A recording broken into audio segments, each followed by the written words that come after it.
Vous savez, il y a des journées comme ça où vous avez juste envie de tout abandonner. Pas parce que vous n'avez pas les capacités de tenir ou parce que vous n'avez pas l'argent pour tenir, mais parce que vous avez l'impression que le système ici au pays en Afrique veut tout faire pour que vous puissiez abandonner. Et aujourd'hui, vraiment, je suis à deux doigts d'abandonner. Je pense que même que je vais abandonner parce que à un moment donné, tu ne peux pas là ramer et puis continuer à ramer. Il faut que je choisisse mes combats et peut-être que je vais abandonner ce projet. Et je vais vous expliquer pourquoi. Et vous allez me dire dans cette vidéo ce que vous en pensez. Vraiment, c'est une vidéo de ras-le-bol. C'est une vidéo de... J'en ai marre parce que je suis le plus souvent positif. Moi, je suis quelqu'un qui veut garder les choses positivement. Mais c'est dur. Être positif, parfois, ça ne règle pas les choses. Et si vous voulez investir en Afrique, si vous voulez lancer des business en Afrique, écoutez attentivement cette vidéo. Cette vidéo va vous aider parce que je suis certes le premier à vous dire, à vous exhorter à venir investir en Afrique, à venir vivre en Afrique. Mais je dois aussi être transparent avec vous sur les difficultés que vous allez rencontrer sur le terrain. Cette vidéo sera sans filtre. Je vais parler naturellement parce que je ne veux rien garder pour moi. Je vais vous expliquer pourquoi, lorsque vous allez venir investir en Afrique, vous devrez être vigilant. On va parler de 3 points. Et c'est des 3 points qui sont du vécu. C'est vraiment du vécu. Et ce serait méchant de ma part de ne pas partager ces choses avec vous. On y va. Je ne sais même pas par où je vais commencer. Bon, allez, on commence comme ça. Donc aujourd'hui, je vais vous parler du projet du parc aquatique qu'on a décidé avec mon club business de lancer ici à Abidjan. Vous vous rappelez, je vous en ai parlé plusieurs fois. Aujourd'hui, ce parc aquatique a 9 mois de retard. 9 mois de retard. Pas parce qu'on n'a pas les moyens de pouvoir travailler sur ce projet, pas parce qu'on n'a pas envie de travailler sur ce projet, pas parce qu'il n'y a pas l'équipe nécessaire, mais parce que le système est fait de sorte que dès que vous lancez ce genre de projet, vous avez l'impression que vous n'allez pas avancer, quoi. Donc, l'idée de lancer le projet du parc aquatique vient en décembre 2022. Donc, autour de mi-décembre 2022, c'est un projet très intéressant. On avait étudié le projet depuis longtemps. Je vous en avais parlé. Donc, décembre, on dit on va lancer le projet. Super. Pour lancer le projet aquatique, il faut quoi? C'est un parc aquatique. Du coup, ce sont des piscines. On construit des piscines et puis on met des jeux à l'intérieur pour que les enfants puissent venir avec leurs parents, se distraire, passer du temps. Donc, il faut un terrain déjà. La première chose, c'est un terrain. Et ensuite, commander les jeux. Donc, début janvier, on se met à la recherche des terrains. Et en parallèle, on commande les jeux. Les jeux, on les commande depuis la Chine parce qu'on n'en fabrique pas ici encore. Donc, les jeux, ils arrivent rapidement. Normalement, la construction de ce projet ne prend que 3 mois. 3 mois seulement. Donc, si on commençait en janvier, qu'on avait tous les trucs des terrains en place, en fin mars, mi-avril au plus tard, on avait fini tout. Donc, depuis avril, on est là, on traîne. Je ne sais même pas, ça fait quoi? Ça fait 6 mois. Moi, je suis allé dire 9 mois, mais ça fait 6 mois. 6 mois de retard. Donc, en janvier, on commence à chercher les terrains. À la base, on voulait acheter un terrain. Et puis, on s'est dit, pourquoi acheter? Vous connaissez la spéculation ici. Un terrain de 1000 à 1500 mètres carrés, voire 2000 mètres carrés. Dans de bonnes zones ici à Abidjan, on va vous parler de 100 millions, de 150 millions. Si c'est pas trop cher, c'est 100 millions. Donc, on s'est dit, au lieu d'aller dépenser autant d'argent pour lancer un projet pareil, peut-être faut commencer à louer dans un début et puis acheter ensuite. Donc, on dit, on va louer le terrain. Premier problème auquel on fait face, et ça, c'est le premier problème auquel vous allez faire face si vous voulez venir investir en Afrique, les arnaques. Quand il s'agit de terrain, alors là, bonjour les arnaques. Nous avons visité une dizaine de terrains. Et sur cette dizaine de terrains, 9 terrains sur 10, on s'est rendu compte que ceux qui disaient être les propriétaires n'étaient pas en réalité les propriétaires. Parce que moi, je suis tellement méfiant, surtout quand il s'agit d'investir ici, que je vérifie et je revérifie tout. Donc, sur chacun des terrains, quand on trouvait un terrain, on se rassurait que celui qui disait qu'il était le propriétaire en était vraiment le propriétaire. Donc, on vérifiait au niveau du ministère de l'Urbanisme si c'était vraiment celui qui disait avoir tous les documents du terrain était le propriétaire. Et 9 fois sur 10, on s'est rendu compte que c'était des faux démarcheurs qui voulaient gagner de l'argent sur notre dos. C'était des gens qui n'étaient pas vraiment propriétaires du terrain, qui voulaient mettre le terrain en location pour prendre de l'argent. Et dans la plupart des cas, quand vous allez vouloir investir en Afrique, surtout quand il s'agit des terrains, vous allez faire face à ça, aux arnaques. Et les arnaques sont tellement partout que ça prend la tête. Je vous assure, vous n'avez pas idée de comment c'est épuisant. À chaque fois que tu veux faire un business avec quelqu'un ici, tu es obligé d'être méfiant. Tu es obligé de te dire, bon, est-ce qu'il ne va pas fuir avec mon argent? Est-ce qu'il ne va pas disparaître? Est-ce que j'ai tout mis en place pour pas qu'il disparaisse avec mon argent? Alors que dans d'autres pays, ce qu'on fait, on essaie de vraiment bien optimiser les choses, de penser à comment faire grandir. Nous ici, il faut déjà penser à tous les systèmes que tu vas mettre en place pour pas qu'on te vole de l'argent. Épuisant. Donc sur ces terrains-là, on a perdu comme ça 2 semaines à peu près pour pouvoir trouver déjà un bon terrain où celui qui dit être le propriétaire en était vraiment le propriétaire. Donc on trouve ce terrain-là le 18 janvier. 18 janvier, on trouve un bon terrain, on s'assoit avec le propriétaire et puis on lui dit, bon, vu que vous êtes vraiment le propriétaire du terrain, ce qu'on veut faire, c'est qu'on veut construire un parc aquatique sur votre terrain, on va louer le terrain pendant 5 à 10 ans et on va lancer le projet. Le gars nous dit, ok, tout va bien, c'est super. Maintenant, on lui parle de signer le contrat parce que jamais je vais faire un projet sur le terrain de quelqu'un sans signer un contrat. Donc, on parle de signer le contrat. Il est un peu réticent, mais il dit, ok, bon, pas de souci. On lui envoie un exemplaire du contrat parce que moi, j'ai des contrats avec le juridique de mes entreprises, avec le service juridique, on a des contrats béton. Et il y avait une clause dans le contrat. Le contrat disait qu'il ne fallait pas que le terrain fasse l'objet d'une autre location ou d'un autre contrat. Quelque chose de simple. Moi, je ne peux pas venir louer un terrain, faire un contrat avec vous, alors qu'il y a déjà un autre contrat sur le terrain. C'est normal, c'est logique. Le propriétaire dit, mais pourquoi on met cette clause dans le contrat? Qu'on ne doit pas mettre cette clause dans le contrat parce que lui s'est rendu compte que, il y avait déjà un contrat sur le terrain, sur son terrain. Il y avait quelqu'un qui voulait construire un immeuble dessus, R+7, et finalement, cette personne a disparu, elle ne donne plus signe de vie, donc lui il attend, donc voilà, si cette personne revient, donc on lui dit, tu veux nous donner un terrain en location sur lequel nous on va venir construire nos piscines, alors qu'il y a déjà un contrat sur le terrain, mais c'est pas normal. C'est pas normal. Donc, on discute, on arrive à trouver un consensus. Le consensus, c'est qu'il envoie un courrier recommandé à la première personne qui a son contrat sur le terrain et lui dit, bah, si vous ne réagissez pas d'ici 1 mois, le contrat est caduc et disparaît. Donc, on lui laisse 1 mois. Du coup, autour du 20 janvier jusqu'au 20 février, on attend 1 mois. 1 mois, le temps que ce courrier-là revienne et qu'on puisse jouir du terrain pour faire notre projet. On arrive le 20 février, le propriétaire commence à tourner. Oh, finalement, le prix auquel je vous ai fait, c'est pas le bon prix. Oh, finalement, le contrat, je veux pas qu'il y ait ci dedans, qu'il y ait ça dedans. Donc, on tourne en rond du 20 février jusqu'au 15 mars à peu près. Le propriétaire commence à disparaître, il fait plus signe. Donc là, du 18 janvier ou du 20 janvier jusqu'au 15 mars, on perd le temps. Mais on ne se décourage pas. On ne se décourage pas, on continue de chercher encore. Donc on cherche un autre terrain. Du 15 mars jusqu'au 15 avril, on cherche dans plusieurs endroits. On arrive à trouver un terrain le 15 avril. Le 15 avril, du coup, on se dit, bon voilà, on va lancer le terrain, on va lancer les choses. Entre-temps, on avait déjà lancé un peu les procédures pour le permis de construire et tout. Puisqu'on avait trouvé le terrain, il y avait déjà des procédures.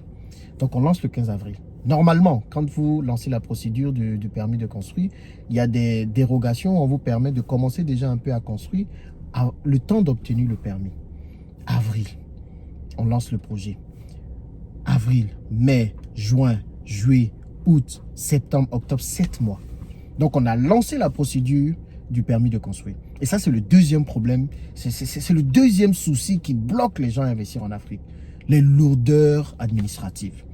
C'est qu'on a lancé la démarche de permis de construire. Dans d'autres pays, pour avoir le permis de construire, on demande une liste de documents.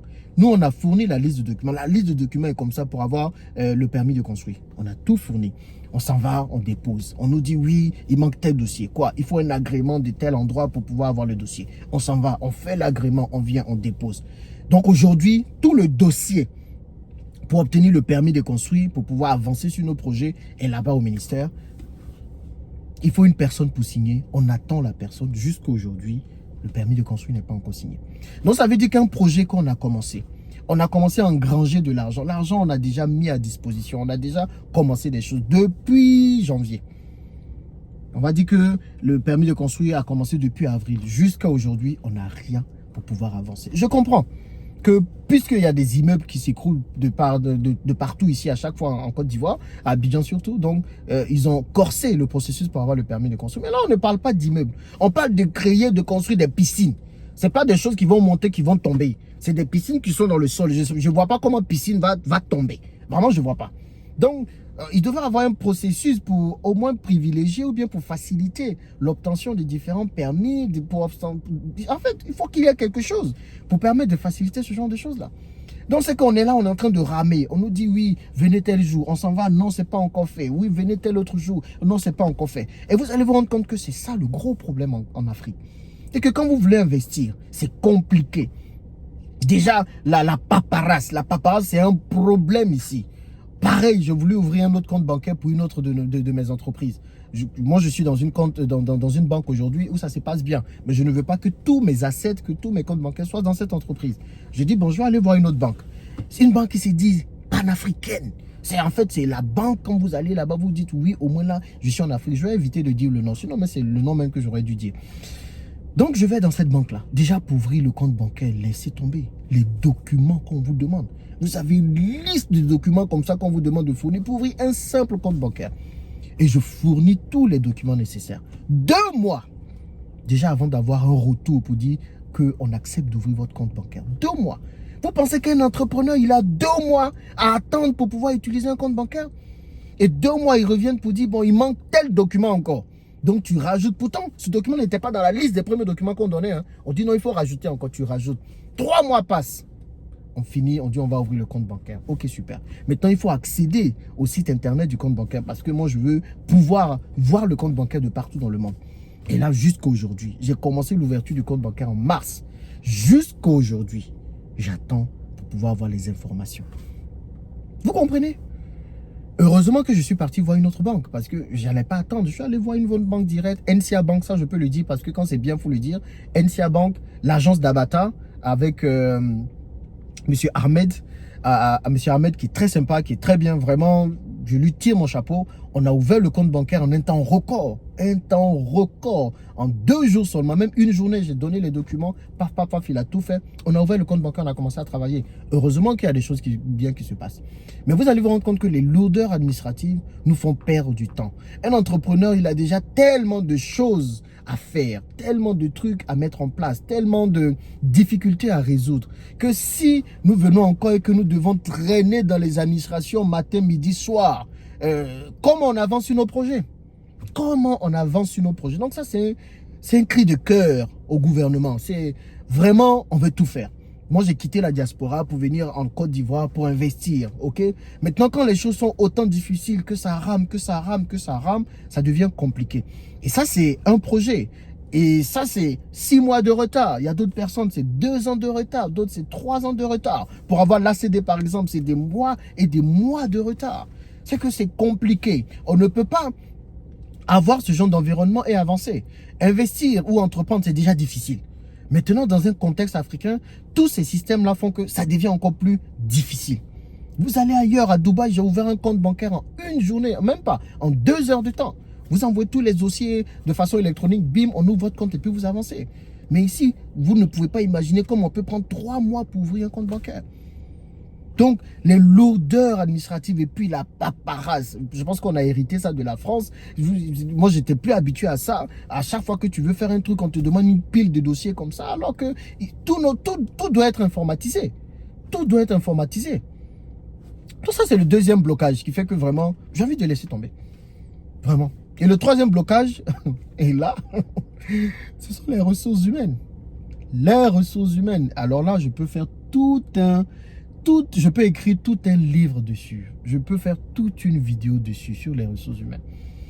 C'est pas facile. Vraiment, c'est pas facile. Toi, tu as une vision. Les gens ne suivent pas la vision.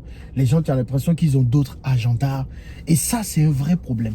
Et c'est là que je me rends compte que dans la diaspora, en fait, on est naïf, quoi. J'étais très naïf. Parce que moi aussi, j'étais dans la diaspora quand j'étais à Paris. Et puis, j'envoyais de l'argent pour que des gens fassent des business.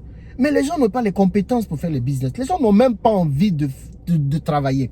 Et à ceux-là, tu envoies de l'argent pour qu'ils puissent lancer des business. Mais tu t'étonnes après qu'ils vont manger ton argent.